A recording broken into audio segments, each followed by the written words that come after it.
अष्टोत्तरो शतो नाम्ना विष्णोर्तुलतेजसः। यस्य श्रवणमात्रेण नरो नारायणो भवेत्।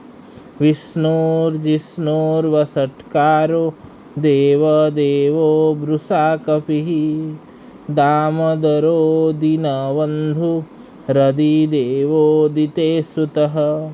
पुण्डरीकः परानन्दः परमात्मा परात्परः।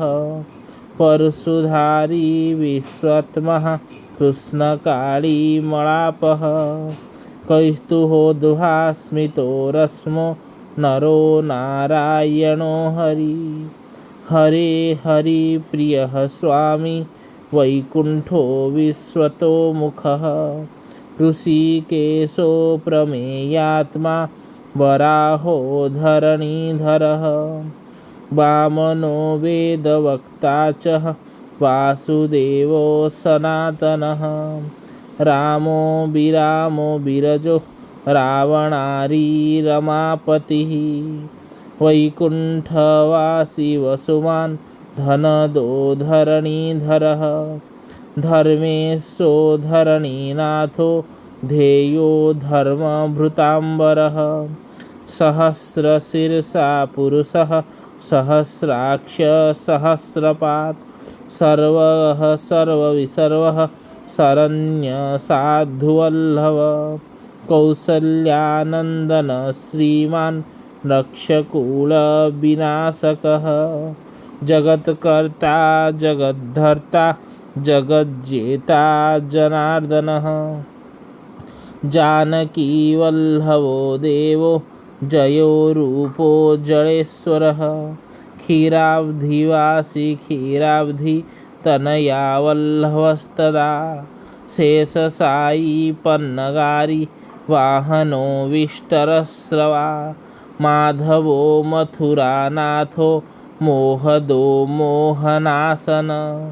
दैत्यारी पुण्डरीकाक्षो हे अच्युत मधुसूदनः।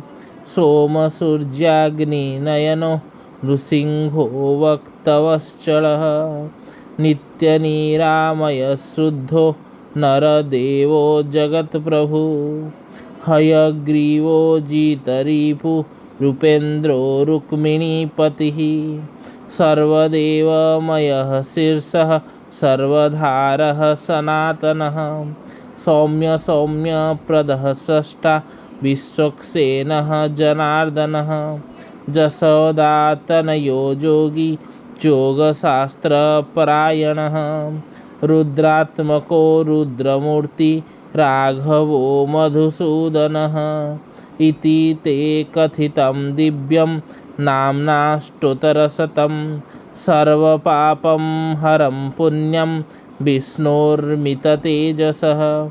दुःखदारिद्र्यदौर्भाग्यनाशनं सुखवर्धनं।